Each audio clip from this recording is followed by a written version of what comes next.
হতাশা মাদক দিয়ে দূর হয় না। হতাশা দূর হবে, বলে দিব, তিনটা জিনিস, মাত্র তিনটা। কয়টা ভাই? এক, 5 ওয়াক্ত নামাজ। এক কি? নামাজে আপনি অজু করে সেজদা দেন, ইনশাল্লাহ আপনার মনে প্রশান্তি না আসলে আমাকে এসে বলেন যে আসে নাই। চোখের পানি, মনের আবেগ যা আছে আপনার ভিতরে, কষ্ট, দুঃখ, যন্ত্রণা, সব আল্লাহকে ঢেলে দিবেন ইনশাল্লাহ। নিজের আবেগ ধরে রাখবেন এখানে, আপনি আল্লাহর জন্য ঢেলে দিবেন। মানুষকে আবেগ দেখা কি লাভ? মানুষ আপনার চোখের পানির মর্ম বুঝবে? মানুষ কি মানুষের চোখের পানির মর্ম বুঝে? আপনার পিতা যদি মারা যায়, আমার কাছে এসে দোয়া চান কান্নাকাটি করে, আমি দোয়া করতে পারবো, কিন্তু আমি কিন্তু আপনার ফিলিংসটা বুঝতে পারবো না। আপনার অনুভূতি কে বুঝতে পারবেন? আল্লাহ পাক আপনার ঘাড়ের রগের চেয়েও কাছে আছে। সুবহানাল্লাহ, সুবহানাল্লাহ, আল্লাহ পাক ঘাড়ের রগের চেয়ে কাছে আছে। গতকালকে বাংলাদেশের একজন বরেণ্য আলেমের সাথে একটা কনফারেন্সে ছিলাম। উনি বলছিলেন যে এক ব্যক্তি, এটা শোনেন, এক ব্যক্তি খুব তার শখ যে তিনি সাহাবীদের মতো নামাজ পড়া শিখবেন। কথা বুঝতে পারছেন? সাহাবীদের মতো নামাজ শিখবেন। তো একজন বরেণ্য আলেমের কাছে এসেছেন, এসে বলছেন যে আমাকে সাহাবীদের মতো নামাজ শিখিয়ে দেন। তখন সেই আলেম আরেকজন আলেমের সন্ধান দিয়েছেন, যা তুমি তার কাছে যাও, তিনি শেখাবেন। তো সেই ব্যক্তি একটু অবাক হয়েছেন, কারণ যাকে প্রশ্ন করেছিলেন তিনি অনেক বড় মুহাদ্দিস, আর যার কাছে পাঠানো হচ্ছে তিনি অত বড় মুহাদ্দিস নন, কিন্তু আবেদ, আমল করেন। তাকে গিয়ে বলছেন উনি আমাকে পাঠিয়েছেন সাহাবীওয়ালা নামাজ শিখিয়ে দেন।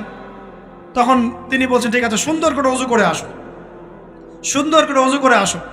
ওযু করার সময় খালি খেয়াল রাখবা যে আমি ওযু করছি শুধু আল্লাহর সন্তুষ্টির জন্য। কি খেয়াল রাখবেন? ওযু করছি শুধু আল্লাহকে রাজি খুশি করার জন্য ওযু করছে, আর কোনো উদ্দেশ্য নয় আমার। ওযু করতে যাচ্ছে, তিনি আবার বলছেন দাঁড়াও, শুধু আল্লাহকে রাজি খুশি করার জন্য ওযু করো। আবার শুরু করছেন, আবার বলছেন শোনো, শুধু আল্লাহকে রাজি খুশি করার জন্য ওযু করো। এভাবে বলতেই আছেন, নামাজে দাঁড়িয়ে আছেন, দাঁড়ানোর আগে বলছেন শোনো, শুধু আল্লাহকে রাজি খুশি করার জন্য নামাজ পড়ো। বলতেই আছেন। এক পর্যায়ে সে ব্যক্তি নামাজ শুরু করলো, নামাজে মনোযোগ এদিক ওদিকে যায়, আর তার মাথায় এটা আসে, এই শুধু আল্লাহকে রাজি খুশি করার জন্য আমাকে নামাজ পড়তে, শুধু আল্লাহকে রাজি খুশি করার জন্য নামাজ পড়তে হবে। এই চিন্তা তার মনের মধ্যে ঘুরপাক খাচ্ছে। এভাবে নামাজটা সে শেষ করেছে। শেষ করে চিন্তা করছে যে নামাজ তো পুরোপুরি মনোযোগ দিতে পারলাম না, বারবার মাথার মধ্যে এরকম চিন্তা আসছে, আল্লাহ আমাকে তুমি মাফ করে দাও, নামাজটা আমার মনে হলো না ঠিক মতো। তখন সে ফিরে এসে তার সে ওস্তাদকে বলছেন আমার তো নামাজ এরকম করে পড়লাম, কিন্তু শেষমেশ মনে হলো যে নামাজটা হয়তো কবুল হয় নাই, আল্লাহর কাছে খুব মাফ চাইলাম, আল্লাহ আমাকে মাফ করে দাও, নামাজটা মনে হলো না। তখন সেই যে প্রথম ব্যক্তি যিনি পাঠিয়েছেন তিনি বলছেন এটাই হলো সাহাবীওয়ালা নামাজ। তারা আল্লাহকে রাজি খুশি করার জন্য নামাজ পড়তেন, নামাজ শেষ করে আল্লাহর কাছে ইস্তেগফার করতেন, আল্লাহ কিছুই হলো না, কিছুই হলো। আর কথা কি বুঝতে পারছেন?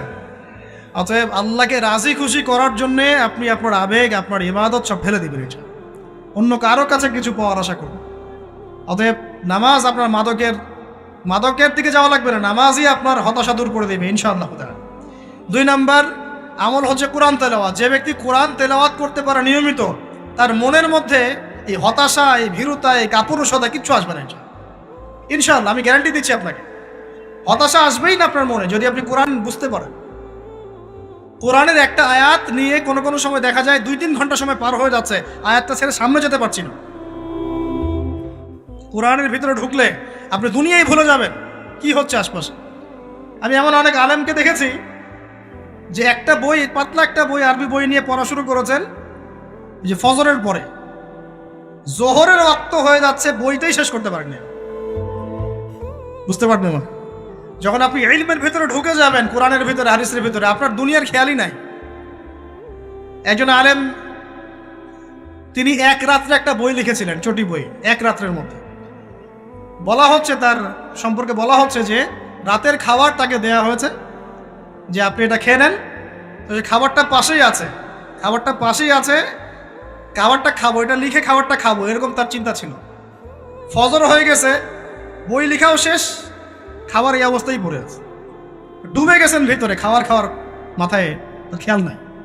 এরকম হয়। একজন মনীষী, বিখ্যাত মনীষী, রিয়াদুস সালেহীন কিতাবের রাইটার, সংকলক আল্লামা নববী রাহিমাহুল্লাহ, এরকম সারা রাত চলে গেছে, পাশে 2টা খেজুর, ওই 2টা খেজুর খাওয়ারই সময় পান, হাদিস নিয়ে গবেষণা করতে রাত পার হয়ে গেছে। আমি বলতে চাচ্ছি, যখন ইলমের ভিতরে, কোরআন হাদিসের ভিতরে ঢুকে যাবেন, আপনার দুনিয়ার খেয়াল আপনার চলে যাবে ইনশাআল্লাহ। এই টেনশন, হতাশা, এই সেই বাদ। তখনই আল্লাহ পাক আপনাকে তার পক্ষ থেকে রহমত দিবেন, বরকত দিবেন, আল্লাহ আপনার দুনিয়ার কাজগুলো করে দিবেন ইনশাআল্লাহ। তখন দেখবেন কেউ আপনার দুনিয়ার ওই কাজটা করে দিয়েছে, কেউ ওই কাজটা করে দিয়েছে, কেউ বাসায় খাবার পাঠিয়ে দিয়েছে, আল্লাহ পাকই এগুলো করাই দিবেন ইনশাআল্লাহ। তো প্রিয় ভাইরা, মাদকে যাব না আল্লাহর কাছে আসবো? 2 নাম্বার কোরআন তেলাওয়াত, 3 নাম্বার আল্লাহর জিকির। 3 নাম্বার কি ভাই? আল্লাহর জিকির। চলতে ফিরতে সব সময় মুখ চলতে থাকবে, মুখ না চললেও মনে মনে মন তাজা থাকবে, মনে মনে জিকির হতে থাকবে। মনে মনে জিকির করতে পারেন? মুখ নড়বে না, কিন্তু মনে মনে আপনার একটা জিকির হতে থাকবে, সুবহানাল্লাহ বা আলহামদুলিল্লাহ, লা ইলাহা ইল্লাল্লাহ, আল্লাহু আকবার। পারা যাবে? পারে। মানুষের মন কখনো চুপ করে থাকে না, কিন্তু মানুষের মন অলওয়েজ কিছু না কিছু চিন্তা করতেই থাকে, করতে থাকে না, যতক্ষণ না ঘুমায় মানুষ। তো প্রিয় ভাইরা, বেশি বেশি জিকির করবো, সুবহানাল্লাহ, আলহামদুলিল্লাহ, লা ইলাহা ইল্লাল্লাহ, আল্লাহু আকবার, লা হাওলা ওয়ালা কুওয়াতা ইল্লা বিল্লাহ, এগুলো চলতে থাকবে। আল্লাহ পাক তৌফিক দান করুন, আমিন।